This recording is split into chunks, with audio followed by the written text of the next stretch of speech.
So Dorina has a passion for helping people discover God's glory in unexpected places and flourish in their God-given callings.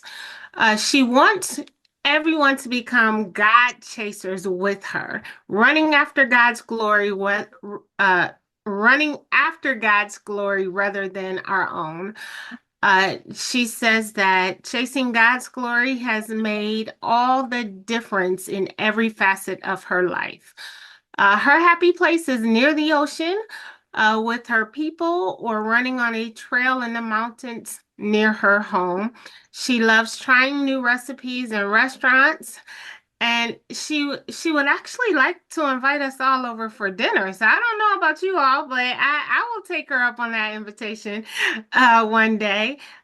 She enjoys butternut squash ravioli, butter chicken, and she has some other foods listed here. And her beverage of choice is lavender infused latte.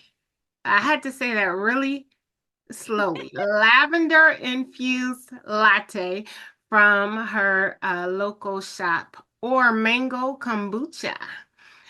She describes herself as a total foodie. So when we go and have our lunch with her, she invites us to sit down and come as we are. We'll experience tears, laughter, and good food, because those are always welcome at her table. And Dorina, we welcome you here today with us. Thank you for being here. We are very excited to have you. So I am going to turn the virtual floor over to you. Thank you so much, Yolanda. Can you all hear me? You guys hear me today? Okay, great. I'm going to see also if I can share my slides, but while I'm getting those up, I want to ask those of you who are here with me live to share two things in the comments. What is your favorite beverage of choice and your dream dinner entree? Since I love talking about food, share some of those things in the comments, and we're going to get the slides up here for the presentation. I'll be looking for those. We see Irish breakfast tea, lobster rolls, Thai bubble tea, mochas, Church Cafe has an oatmeal cream pie latte. Ooh, that sounds very interesting. I love to order interesting drinks. A caramel macchiato and any seafood, and then water, cranberry juice, baked scallops, LaCroix, steak fajitas. Oh, I love it. And I see we have a chai lover in here. I love my chai, coffee, and water. Well, very fun. I want you to just kind of imagine with me that we are sitting down in a local coffee shop. We're having either our favorite beverage or one of those favorite entrees together. And I am going to invite you into our presentation for today. I'm so excited to be with you and just really honored for this chance to talk to you about how we are called to be glory chasers. And I have had the privilege of being a glory chaser as an author, as a reader, and also as a mother. And so I'm going to share about some of those things today. But I would also love to hear if you would share in the comments, if you are an author, share what genre of writing you are in. And if you're a reader, you can share that too. I know some of the audience today are readers who are interested in meeting authors, and then some are authors. So that helps me to kind of know who's out there in the audience. And I know this will be recorded as well, but welcome.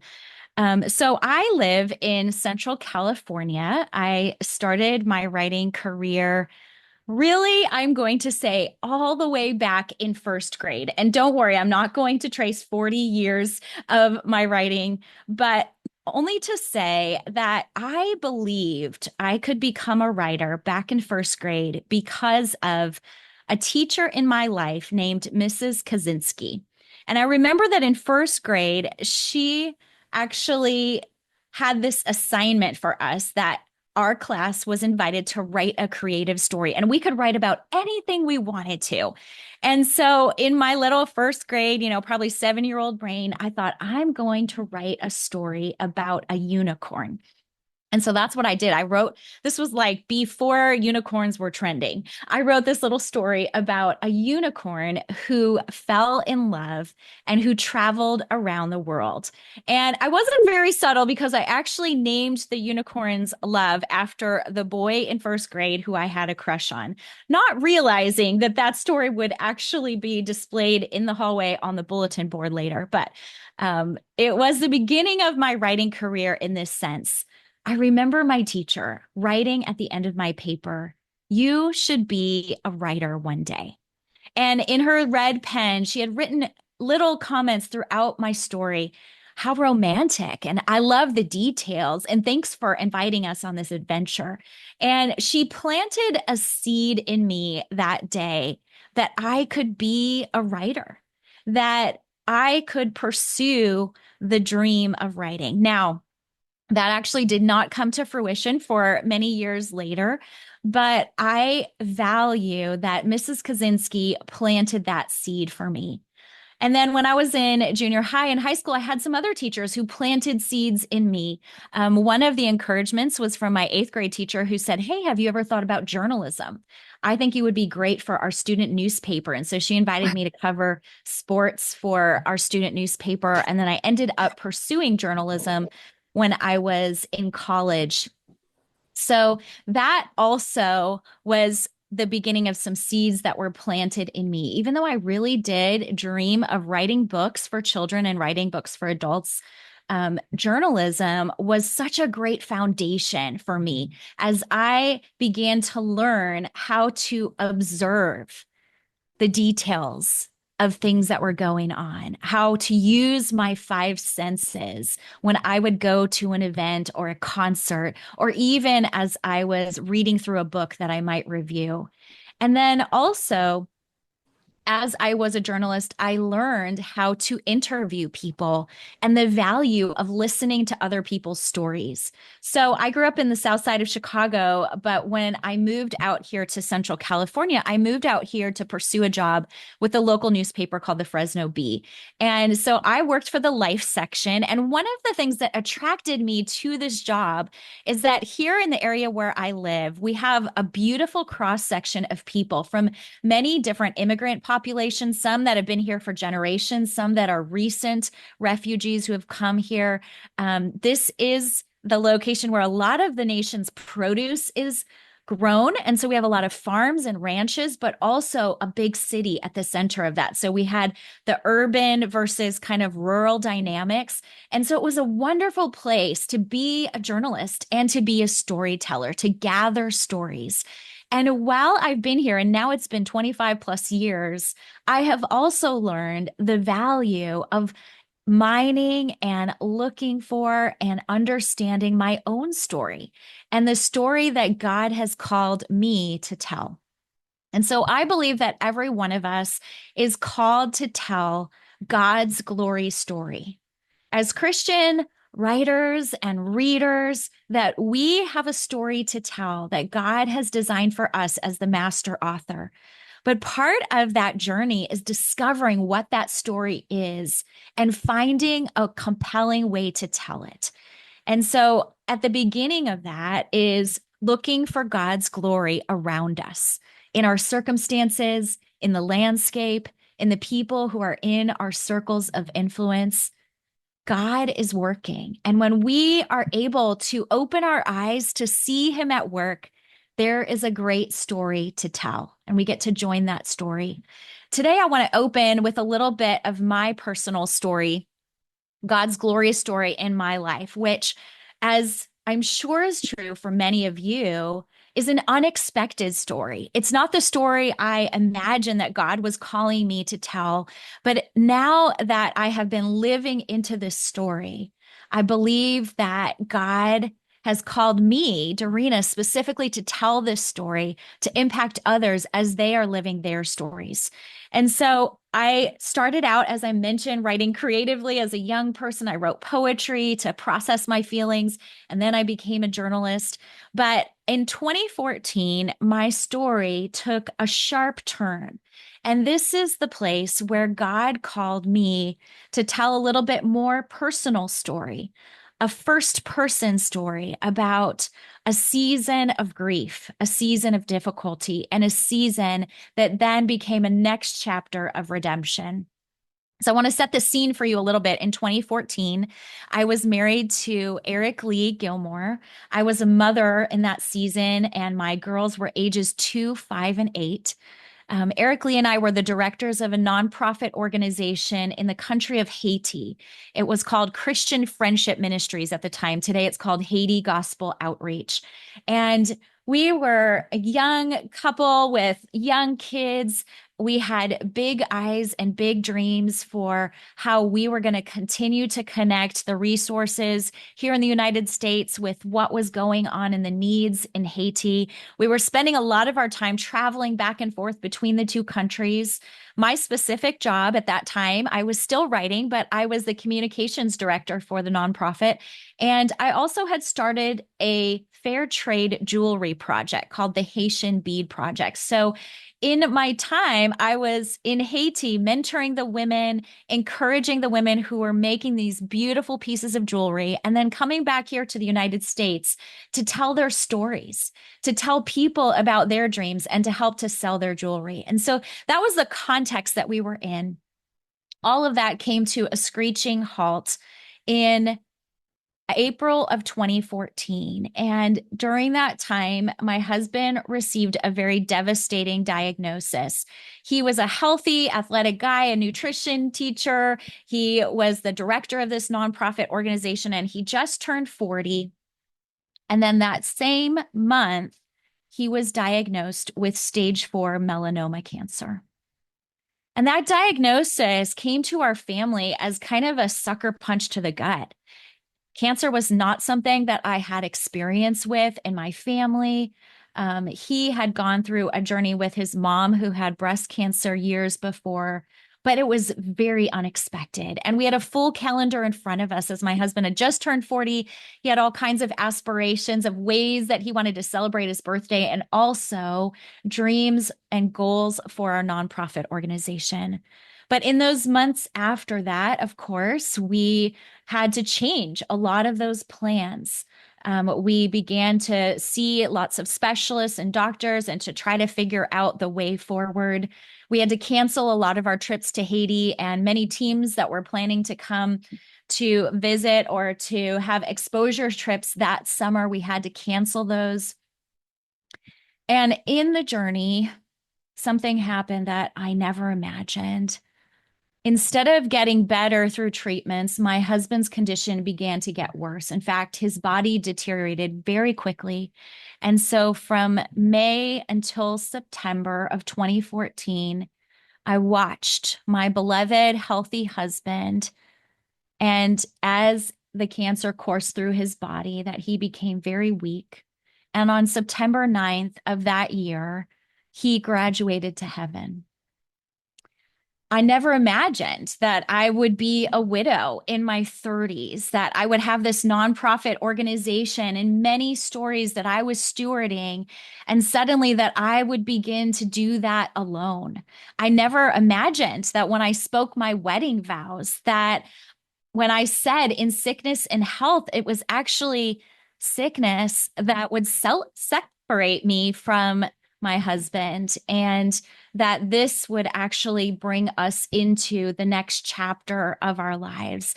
I never dreamed that I would be ushering my three young daughters, ages 2, 5, and 8, to the graveside and to say goodbye to their daddy. I also never imagined that this would be the story that God would use to transform me and also to show others his glory. And so I wanted to start with that story today because it shows a season of suffering. But out of that suffering, God used our community to really care for us. And so I began to see God's glory exemplified through the people in my community, through my parents, through my church, through our extended family of many churches and other organizations that actually supported our nonprofit organization. And among that community, was a man named Sean. Sean was a dear friend of ours who Eric Lee and I had actually had time to build our relationship and our friendship on our very first trip to Haiti. Eric Lee was the leader of that trip, and we were all young singles. And Sean and I were two of the people who signed up for that trip. And from that trip, I began my relationship with Eric Lee, and we got married a year and a half later. But I also met Sean, and Sean was one of Eric Lee's best friends. He was one of the people that through the years supported our ministry financially and prayerfully. He celebrated with us. He spoke at our wedding. He was there when our children were born. And so I never imagined that this man who had been one of my husband's best friends, actually someone who we prayed for almost every day of our marriage because we adored our single friend Sean, and we had hoped and prayed for his future wife, the person that God would bring for Sean. I never imagined that God would one day join Sean's story with my story, and that the person I had been praying for more than a decade was actually me. That my late husband had been praying for his friend, and he was actually praying for the future of his family. And so Sean and I were married in 2016, and he officially adopted my three daughters. My youngest, Zayla, who you can see in some of these pictures here on the slide. My middle daughter, Giada, who is 15 years old today, and my oldest daughter, Melani, who we have just launched. She's 18 years old and is now attending Point Loma University in Southern California, San Diego, to be exact. And so here is a story of redemption. There's so many details that I could share with you. And actually, a lot of my books do cover some of these stories of our grief journey and our redemption story, of God's thread of glory that has been throughout our whole journey. And so I want to introduce you today to what my family looks like in 2024. My family, if you can see on the slide from left to right, Giada, who's 15, Melani, who's 18, my husband, Sean, we have been married for almost 9 years now. And then on the far right is my youngest, Zayla, who is going to be turning 13 in a couple of weeks. She and Sean actually share the same birthday, which is very special because they're birthday buddies. And here we are last fall in Yosemite National Park, one of the places where we have been able to experience God's glory through creation. I also wanted to introduce you to my extended family because part of God's glory that's been exemplified in our family is through cultures of the world. And so we are a grand mix. My dad is Filipino in heritage, but he also has some Chinese, Indian, Polynesian background. My mom is Italian, so my parents are there in the middle. This was at their 50th anniversary celebration. And then my children, their dad, their biological dad, Eric Lee, is Armenian. And then we have my siblings and their spouses in even more cultures that are represented, more glory, more redemption that God has brought to our family through seasons of suffering and through seasons of rejoicing. I want to share with you today a verse from the scriptures that has meant so much to me in this last decade of life. And some of you may be familiar with it. In Psalm 19:1, it says, "The heavens declare the glory of God, and the sky above proclaims his handiwork." This is actually a photograph that I took at a place called Sunset State Beach. And I was on a camping trip with my daughters not long after my husband passed away. And some friends had invited us. And I remember hiking up a little hill to sit on the hill and watch the sunset. And this was the beginning of what I would call my sunset chasing season, where God would show me comfort, where he would remind me of his glory through the sunset. And so there, as I stood on Sunset State Beach near the campground, I saw the fleck of moon, that little crescent moon in the distance. I saw the colors rise above the water as the sun kind of slipped into the coin slot of the horizon. And I was reminded that the heavens declare the glory of God and that we all have the opportunity to declare the glory of God through our writing and through the stories that we share with each other. And that might be around our tables when we are sharing a meal. It might be in our church setting or in our neighborhoods, or it may be through publishing. And I know many of you have the dream of publishing or even the experience of publishing. These are the glory stories that God invites us to tell. Now, I want to transition a little bit here and show you an illustration. This is an illustration inside of one of my recent children's books that's actually called Chasing God's Glory. And this was a book that was published last year where I really get to help other people, especially kids, but also kids of all ages, adults and guardians and grandparents who are reading the book, learn what it means to be a glory chaser. And I'm actually going to read the book for you here in a moment. But first, I want you to participate a little bit. I want you to lean in with me, and I want you to look at this spread, this illustration that is in the inside cover of my book. And I want you to type in the comments, if you would, for those of you who are here live, what do you see? Use your five senses with me today. And just even a word, a phrase, a color, maybe a metaphor that you might see. What do you see in this illustration? What do you hear in this illustration? What do you smell? What do you taste? What can you touch as you look at this illustration? Let's just take a couple of minutes and type in some ideas together, because I want you to go on this journey of being a glory chaser with me. I see some of you lighting up the comments right now, and I love this. I see some of you have noted the color peach, the beautiful sunset, which signifies happiness. There's warmth, there is peace, there is hope. Freedom is the word that comes to mind. Peaceful, joy, periwinkle, cotton candy skies, relation, boundless. Oh, these are beautiful words. You all are creating kind of a poem with me. The heavens declare the glory of God, and we together are writing this poem, even with these words and colors that we are identifying. The protection of God. Thank you for that, Katrina. So beautiful. Yes, these are examples of God's glory. And I love the work that my illustrator, Alyssa de Isis, she actually is based in the Philippines, that she did through this illustration. I'm going to go ahead and invite you into the story of Chasing God's Glory this morning. And I want you to do some glory chasing with me as I read.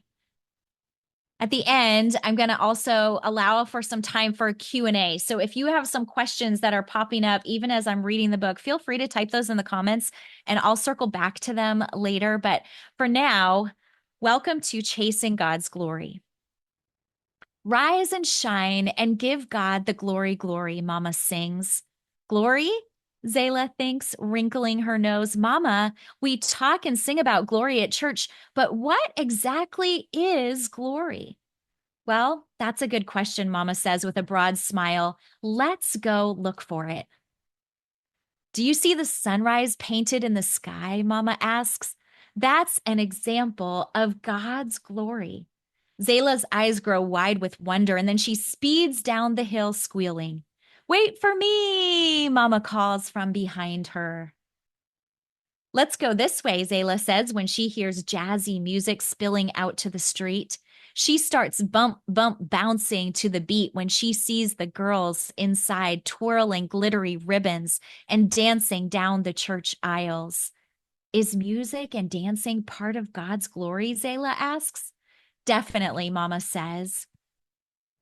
Mama leads Zayla down a little alley. They look at the murals painted on the buildings. Bright magenta mixes with ruby red and ballet pink.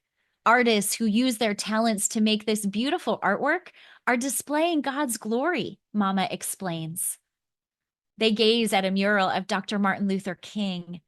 That's a masterpiece, Mama says. And you are his masterpiece too. You and all of creation as an expression of his glory. Zayla pretends to create a mural of her own. Soon, she and Mama are weaving through the farmer's market, following delicious aromas and hunting for glory. Mama buys Zayla an empanada filled with salty beef, potatoes, and sticky sweet raisins from Felipe's Filipino food truck. Crispy on the outside, chewy on the inside. This is definitely glory-licious, Zayla says. Mama winks. They pick out red, gold, and green peppers and a loaf of Italian bread to use for dinner. God created all these colors, smells, and flavors so we can experience his glory with our senses, Mama says. I like discovering glory with all my senses, Zayla replies. Zayla slows when she sees a man and woman sitting on a bench holding hands. They must have been married for 100 years, she thinks. I wonder if their love is a part of God's glory too. The sweet couple smile and wave as Zayla and Mama ride past. In Riverview Park, they find their special bench to rest on for a while. As they watch a mama duck gather her little ducklings in the water, Zayla oohs and ahs over the fuzzy-haired babies. So cute, Mama says. Glory, right? Zayla adds. A man rides near and nods towards Zayla's bike. It looks like your tire is going flat. He stops and pulls a bike pump from his big backpack. Oh, thank you, Mama says with surprise. Mama, it feels like God sent that man just in time to help us today, Zayla whispers. More evidence of God's glory, Mama whispers back. I have freckles and dark eyes like you, she says, and shy skin like your daddy had, Mama replies. This is part of God's glory. He made you a beautiful mix of your daddy and me. Sometimes I feel like Daddy is smiling down at us, Zayla says with sadness and joy tumbling inside her. I think he is, Mama says. Did you know some people call heaven glory? Daddy is right in the middle of God's glory. Well, that makes sense, says Zayla. I bet there's lots of glory there. When they arrive home, Zayla notices Daddy's favorite flowers blooming in the field. Finding these daisies feels like a hug from God and from her daddy. This must be God's glory too. She stops to pick some for Mama. Mama and I went hunting for glory today, Zayla tells her sisters Gigi and Meilani. As they help make dinner, Zayla recounts the tidbits of glory she discovered throughout the day. The sunrise painted across the sky, the jazzy music and dancers at the church, the magnificent murals, the yummy smells at the farmer's market, the ducklings and their mama, the man who helped pump her bike tire, the couple holding hands in the park, the memories of Daddy and the daisies. Sounds glorious, Meilani says. I think this dinner looks glorious, Giada adds. At bedtime, the sky is inky black and stars twinkle in the distance. I found the Big Dipper, Zayla exclaims. And I see Orion's belt, Mama says, pointing. I can't believe God made all these stars. More of his glory. I think I'm starting to get it, Zayla says. Is glory all these things God created? Mama nods. It's a reflection of who he is and how he's working in the world. Chasing God's glory is fun. Can we do it again tomorrow? Zayla asks before she drifts off to sleep. She dreams of swirling sunrise colors and stars singing of his glory. And here is the final illustration of my book. You can see here the sunset. And so actually that first spread that I showed you is the sunrise. And here at the end of the book, we see that sunset again. I shared with you a little bit of our family's backstory. And so you can see how that influenced this fiction children's book that I wrote. My publisher is Waterbrook and Multnomah, and they're owned by Penguin Random House. They are a faith-based imprint of Penguin Random House, doing a whole series of different books. And before I go to questions, I wanted to share just a couple of things that have resulted from this idea of glory chasing. So, one of the things is that every night, my daughters and I, especially in those first few years after my husband graduated to heaven, we would go out and we would look for the sunset. And in the sunset, as I mentioned before, God would remind us that He was near. We would see the colors that He would paint across the sky. And every night it was different. And every night it brought us a sense of deep comfort. And in the beginning, my kids probably thought I was a little crazy because I would pull over on the side of the road and jump out of the car and say, "Come, come, look at the sunset." But after a while, it has become a habit. It's become an invitation into the presence of God. And now, even my daughter, who lives in San Diego, 7 hours away from me, she lives right on the ocean. And so she often is sending me photographs of the sunset that she sees from her dorm or from the pathway just right outside of her dorm. And so she too has become a glory chaser, as have the rest of my kids. Also, through being a glory chaser, my family has started something called the Global Glory Chasers.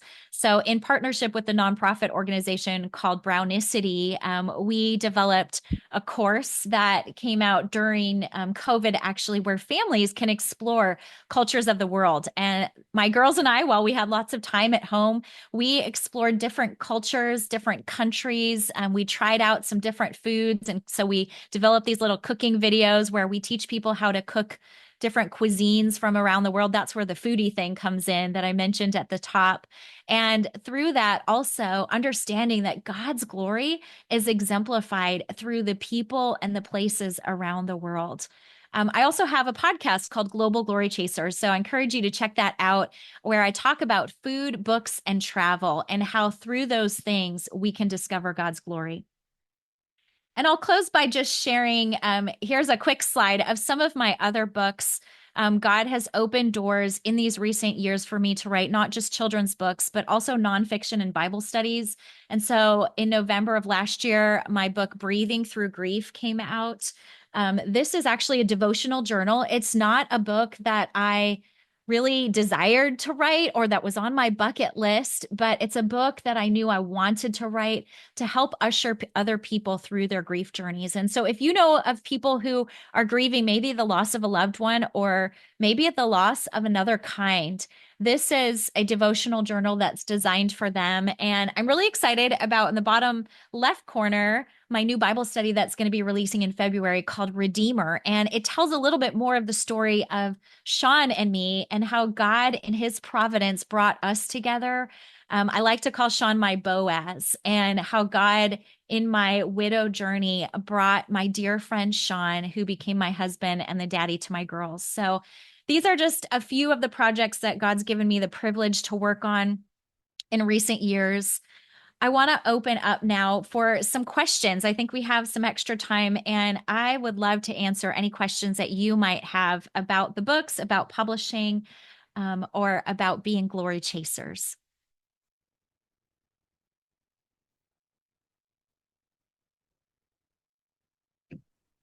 If you'd like to ask a question, go ahead and unmute yourself and ask your question.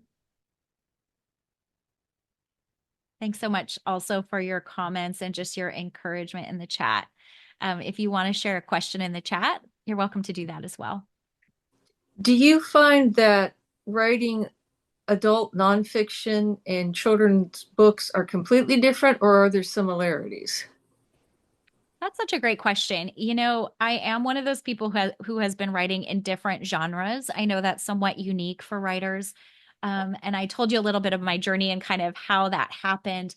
At the core of writing, I believe, is good storytelling. And so, as a children's author, but also as a devotional writer and a nonfiction writer, I need to gather details that are going to help me tell a good story, tell a compelling story, help people to use our five senses, as I talk about with my kindergartner audiences or even my older audiences, that we can see, smell, hear, taste, and touch the story that is happening, the work that God is doing. And so I believe that that muscle is the same, that I have to exercise that muscle of gathering details, of writing good description, whether I'm writing for kids or adults.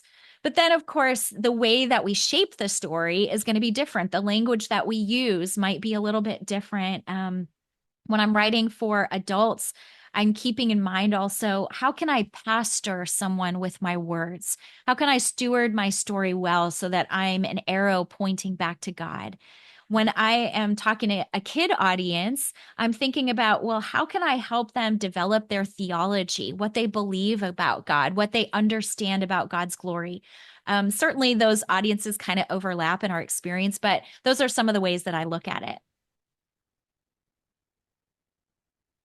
In the comments, someone was asking the name of my blog. So I think that it's linked there. Sandra put DorinaGilmore.com is where you can see my website, my blog, my podcast. All the links are there. I also have a Substack, which is a newsletter. It's called my Glorygram on Substack. And you can hop over straight to Substack if you follow along on Substack. It's kind of like the old school blogger where you can read a little bit longer form writing. And I do have a free Glorygram that I send out every Saturday. And there's an option for people to become paid subscribers and get a little bit more resources through that. Any other questions?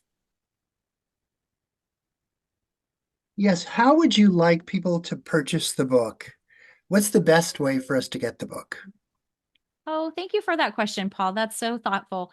Honestly, Amazon is probably the easiest way for people to get books. And I will share something that not everyone knows. I know Amazon is, kind of dominating the market, but they also help to inform the market. And so even small bookstores that are local bookstores or online sources, they do look to Amazon.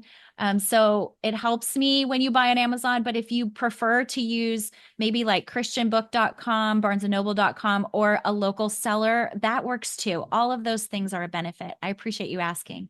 Yeah, also just another comment. Your artwork, which reflects the blending of children with mixed, skin color and such. We're very familiar with that because we have some grandkids that have that blended beauty. And it's just wonderful. It's a wonderful piece to share with our grandkids. So while you were reading it, one of our grandkids actually watched it as well. Oh, And I'm going to get the book for her. Oh, thank you so much, Paul. That's such a delight for me to hear. I want to be able to connect with kids. And as you can see from my family, we have a mixed race family. So, in many ways, I wanted my own kids to be able to see that mixed heritage celebrated in a book. Yeah. The kids in Chasing God's Glory don't look exactly like my daughters, and that's intentional.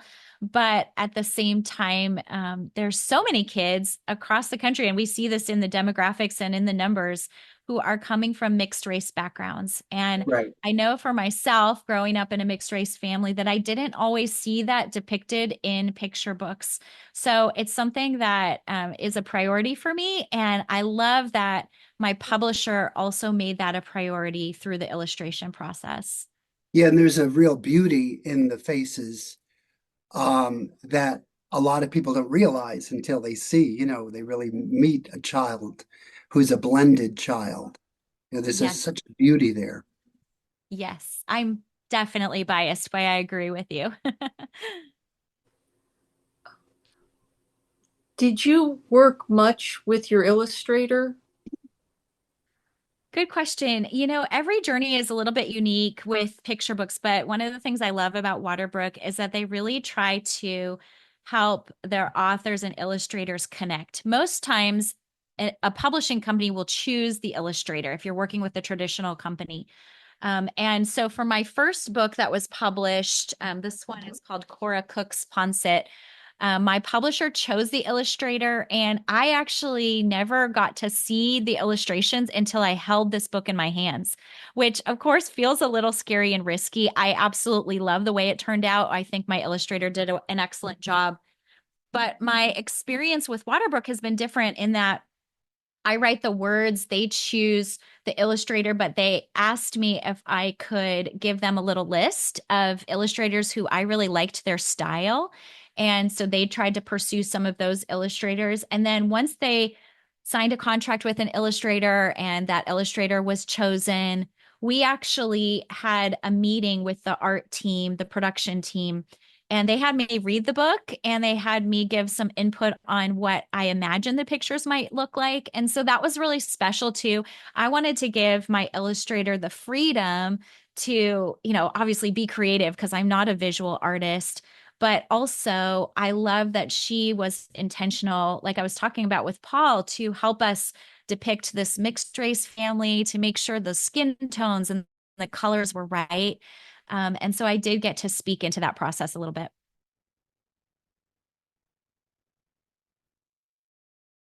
Thanks for that question.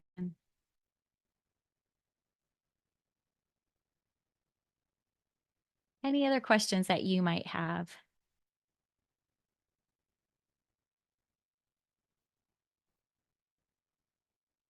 So I have a question for you as we're waiting, and if others want to ask about the publishing journey.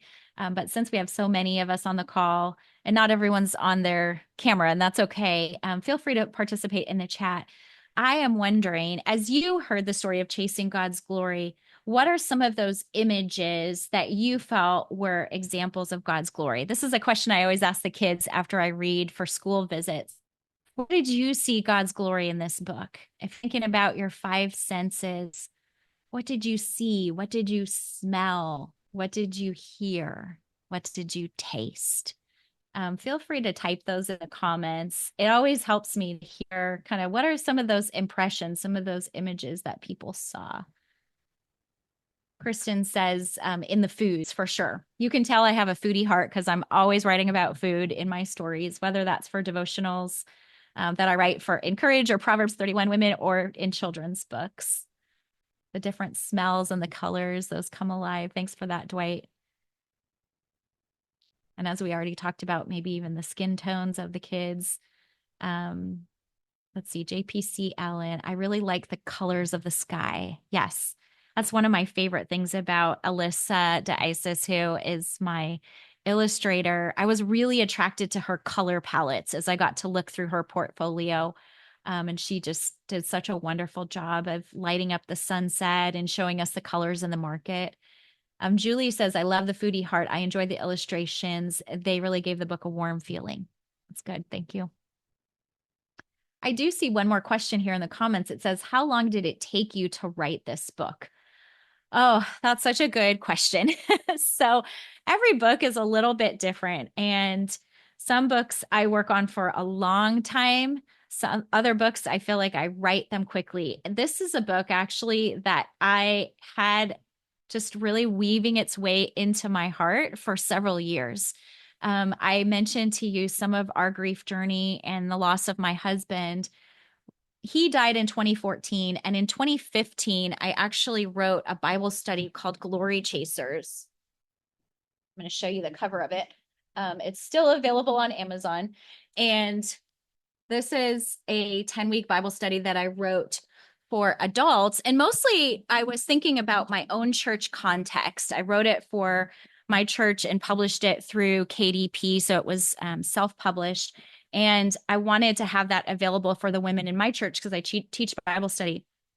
So I wrote that study, and really it was a study of the word glory and how glory shows up throughout the Bible in different ways. We see glory through creation and through justice and through worship and through community, all these different aspects of glory. So I was really deep into studying glory in 2014, the year that my husband died, and then I ended up publishing this Bible study in 2015.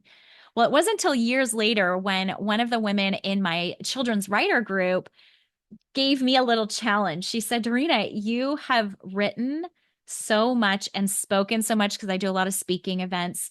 about glory. What if you wrote a kid's book about glory? And at first I thought, oh my gosh, this feels like such a huge concept to cover for kids. But as I began to page through my Bible study that I had originally wrote, I thought, well, what if I put this together in a scene? And so I actually wrote the book in just a couple of weeks after she had given me that challenge. But I like to say that it was percolating over several years before I actually wrote it. Thanks for that. Great question. Sometimes we have to wait a long time for books to come to fruition. I will say my first book that I mentioned, Cora Cook's Ponset, that was a book that was published in 2010. And part of the waiting journey is that I had written this book. My editor at the time had asked me if I would write a sequel to this book. So I did. I wrote a sequel and I was thinking, oh, maybe the next year I'll publish, the sequel to that book. Well, that publisher, actually, that imprint was sold to a larger publisher, Lee and Low Books, and they are one of the biggest multicultural publishers. And when I showed them the sequel, they weren't interested in it. And it was very disappointing for me, but I held on to that story. I put that story away in a drawer. And then in 2021 is when I met my current editor, Bumi Ashola, with Waterbrook and Multnomah, and she has a passion for multicultural Christian children's books. And so she wanted to see, well, what are some of the stories that you have written? And so I got to pull that out of the drawer. And this book, Kailani's Gift, actually was published in April of this year. And so more than a decade later, this sequel book that I had written came out. And so I share that story with you because I want to encourage you. I know that some of you have been on a journey of waiting in publishing. It's like we have to hurry up to wait. And if you are in that season of waiting, just trusting God in that, because this is a book that I thought would never see the light of day, that would never make it to a bookshelf. And so it's really sweet to see how, God brought that one back around. And I believe that it's for such a time as this. I have a question about this is I personally am involved with a children's story right now that I've sent into the publisher, and this time around I decided not to give any indication of what illustrations would be shown in the book. Like, because I'm a very visual person and I can create the scenes of exactly what I'd like to see in illustrations, but I decided to leave that blank this time. And the process, I almost wanted an illustrator to tell me what they visualized before I gave them any ideas. I was just wondering how you go about this. Do you give the illustrator ideas ahead of time, or is it a process where you both work together? Yeah, that's a good question. And it really depends on the publisher and how the publisher does that process.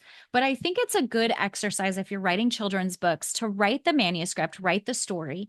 And then most children's books, the traditional books, they have 15 spreads. So it's like a 2-page spread where you will see like the pictures and the text. That's one spread. And so to think about it in 15 different scenes. And so for myself, just even maybe in my notes or in a separate notebook, I'll write down, okay, do I have 15 different scenes that could potentially be illustrated?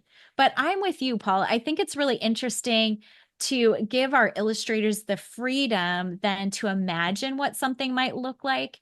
And so I don't always try to dictate and give them lots of detailed notes, especially from the start.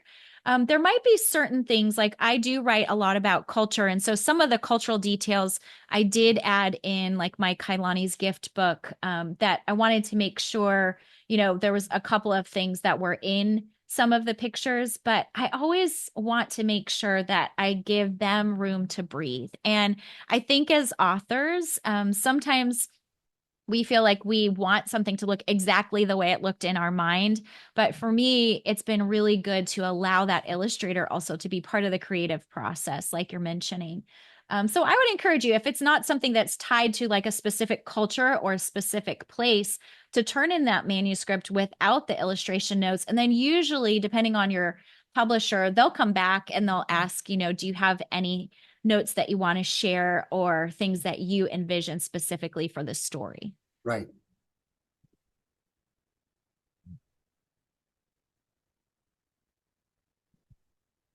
Victoria is in the comments asking, what would you say is your most profound God's glory moment?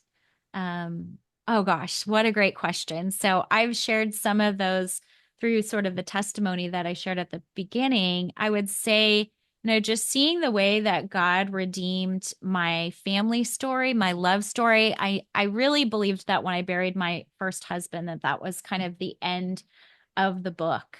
And I never imagined that God was actually going to write a new chapter through my new husband, Sean. And in that, not just for myself, not just for the love story, but also for my children.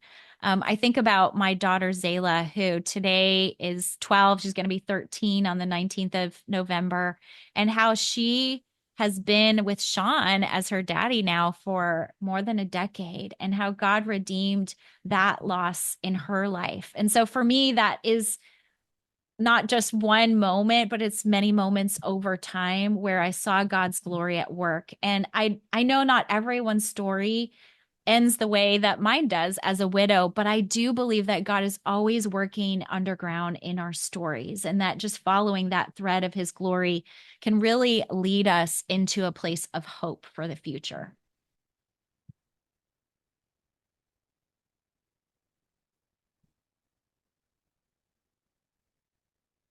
Any more questions that you might have?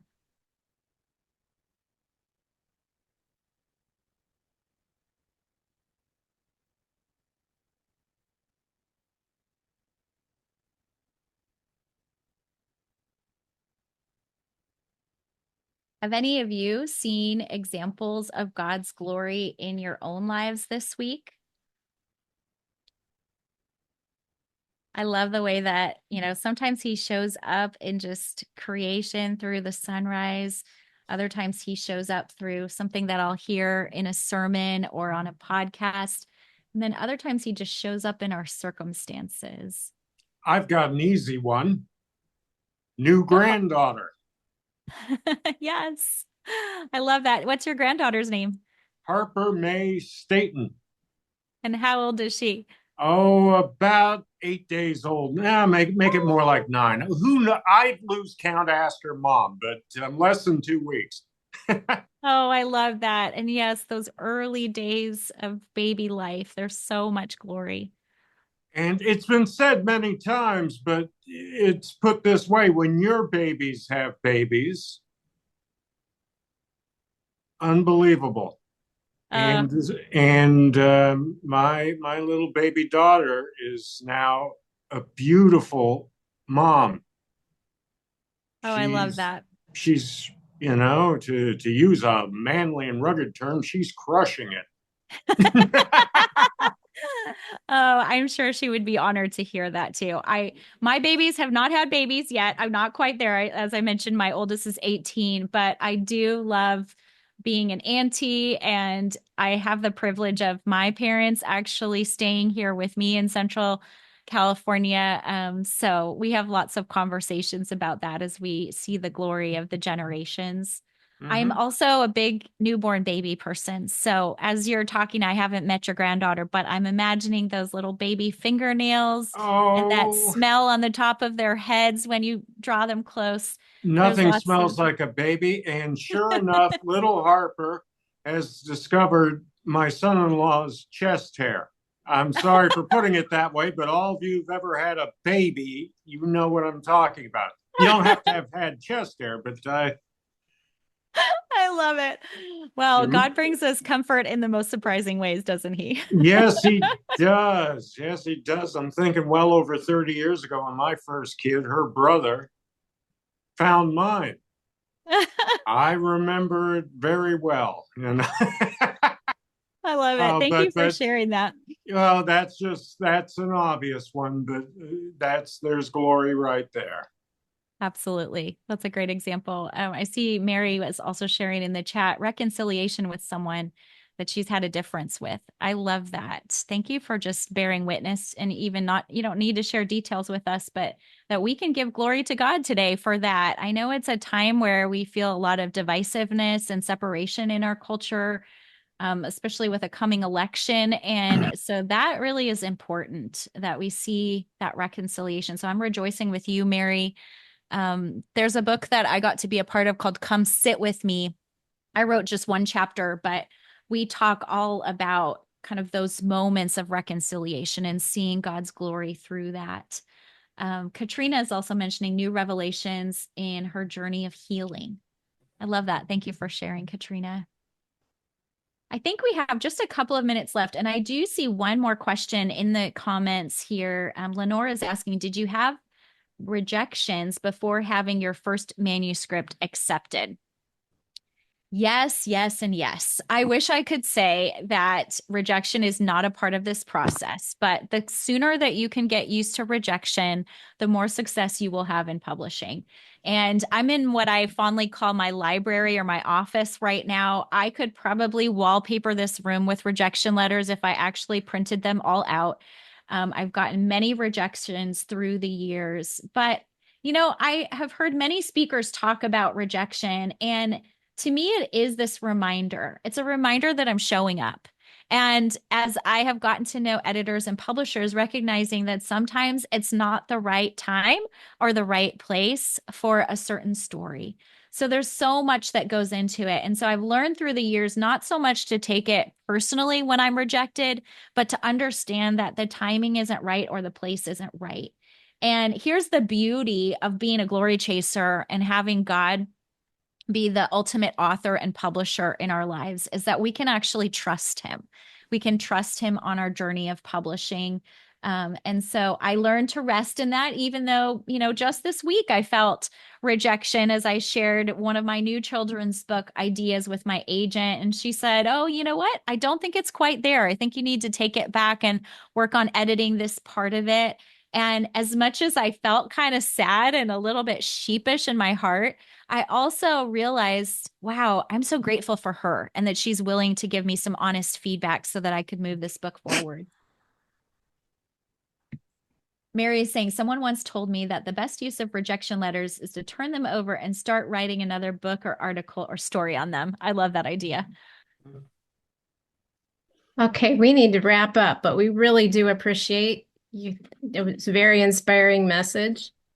And we do want to let everyone know that the festival is going to give away a copy of your featured book here for everyone that was here will be entered in that. And Paige, maybe we can announce that later.